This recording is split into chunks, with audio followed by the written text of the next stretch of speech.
In this video, we're going to be taking a look at Emperor Palpatine for the Legacy Collection.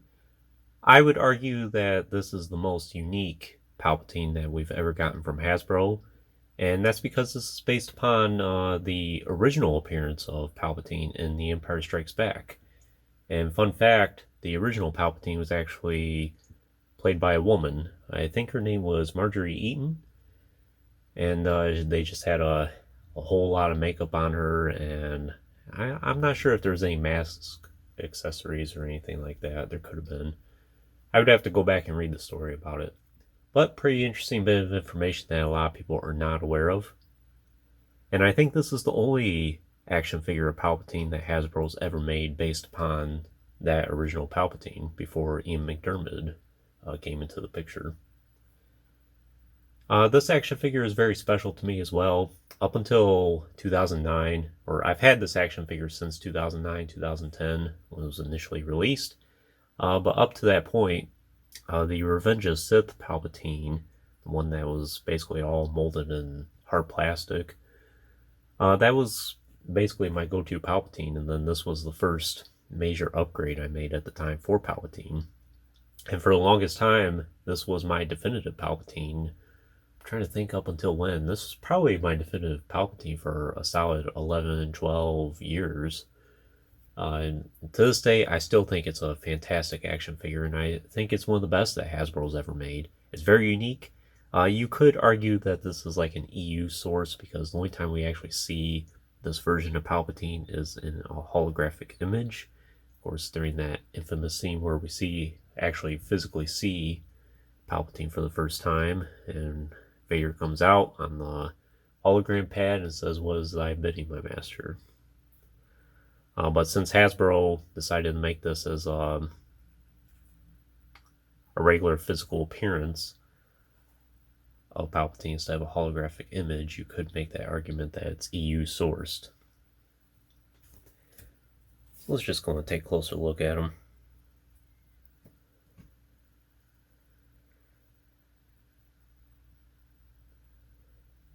So come to think of it, I mentioned that I still think this is a fantastic action figure, and the more I think about it, this is probably my favorite Palpatine still in my collection. It just looks really cool. Of course, it's a totally different look than what we're used to, but I really like that head sculpt. I really like how they molded the hood as well. Similar to many other Palpatines, it's a combination of soft goods and a molded hood, a molded plastic hood. I think it turned out very nice on this.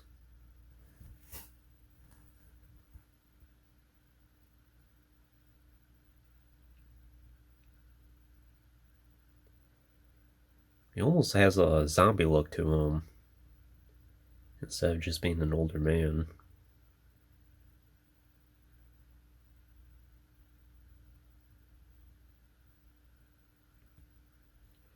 Another feature I really like about this is the length of his robes here. He has a little bit of a drag behind him if you have him standing like that. And I think that's neat. It's kind of a sign of royalty. Something that's more apparent with this action figure compared to all the other Palpatines.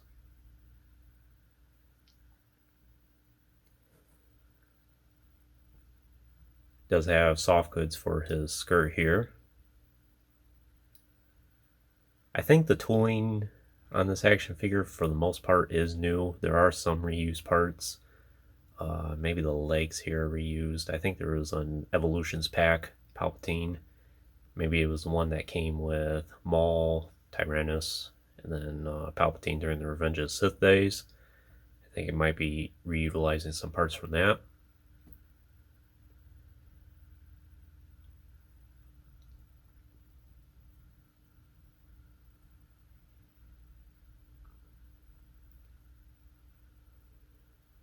All cast in black. Have his hands here that have a kind of a greenish look to them. Come to think of it, I'll just bring out another Palpatine right now. looks very similar. His hands look very similar to the clone Palpatine. I don't think they're quite the same, but they're pretty darn close. Yeah.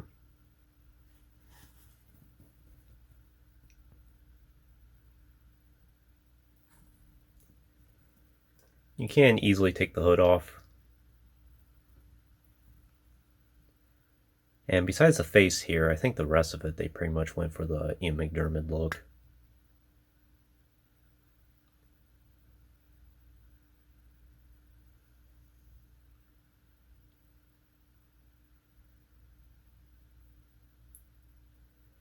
And without the hood on, it kind of looks like a zombified Ian McDiarmid Palpatine.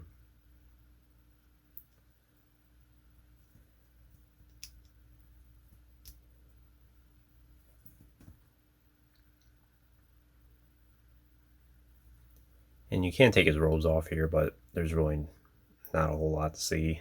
It's just more of his black tunic. He does have his tie here, which is plastic.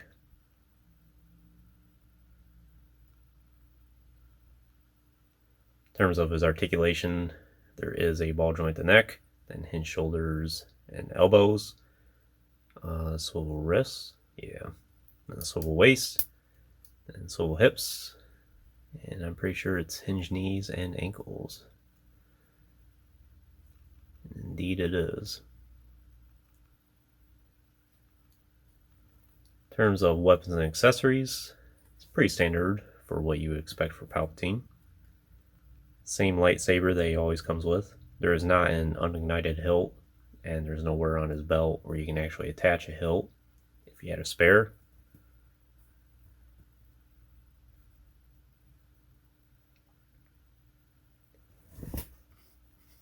Then, very essential accessory, his cane.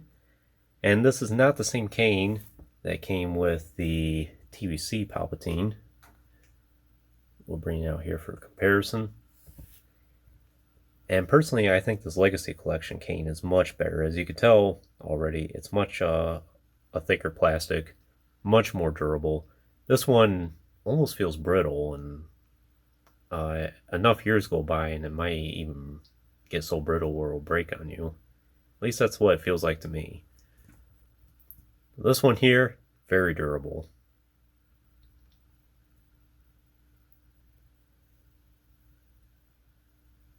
Definitely a bigger fan of the older cane. For the longest time on my shelf, for many years, I usually had a lightsaber in this hand. And then you can, if you extend his arm out enough, you can get it to where he's basically holding the cane. Like that. And I always thought that looked pretty good.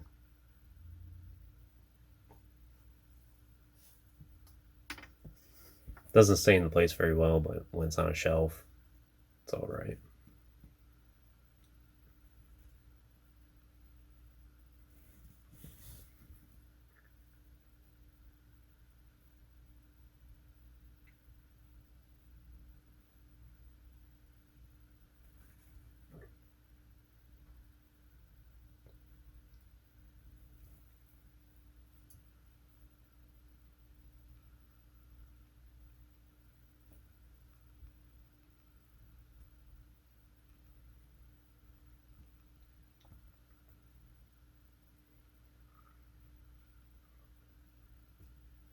And I did mention I got this action figure when he was initially released, which I think it was 2009 actually, and I got this at Walmart at the time. Other than that one time I saw this at retail, I never saw this Palpatine ever again in any store, comic book stores, retail stores, you name it. I've never seen it. And I think to this day this is still kind of on the rare side for action figures. The whole wave was between like Captain Nita and medical frigate Luke and Leia that came with it.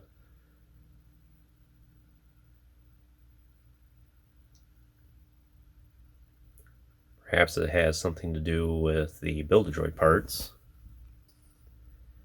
And speaking of the Build-A-Droid, I actually do not have his original Build-A-Droid part anymore, I don't think, because back around 2015 I sold some spare Build-A-Droid parts that I didn't have enough of the complete droid to really justify keeping the parts, so I just sold them as a lot. And the droid that Palpatine is associated with is U3PO, and the accessory he comes with is a torso. But U3PO, he's just a standard protocol droid like C3PO, but he does look very similar to this droid, at least the torso does. So I'm showing this as kind of like a representation. I know the torso is not exactly like this, but it's pretty darn close. The color is close. Just the overall design of it's pretty close. But much more in tune with like a C3PO.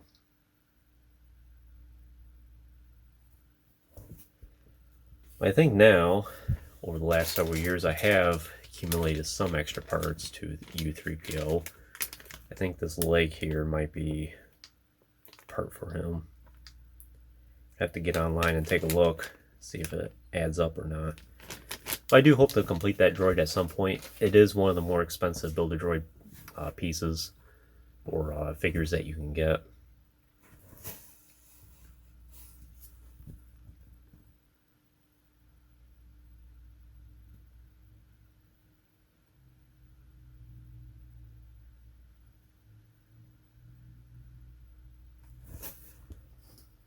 But other than that, that's pretty much all I can tell you about Palpatine here. As I mentioned, probably one of the most unique Palpatine action figures you can get. It's probably my personal favorite Emperor Palpatine figure ever made. Here he is with his apprentice from the same film. They look really good together. For many years, this is how it's been on my shelf. It was this Vader, and then this Palpatine, and to this day, they're still side by side with one another. And I will bring out a few more Palpatines. Here he is with the TVC one. You can see the difference in the face of what he was and then what he would become. And then here he is with the smiling Palpatine.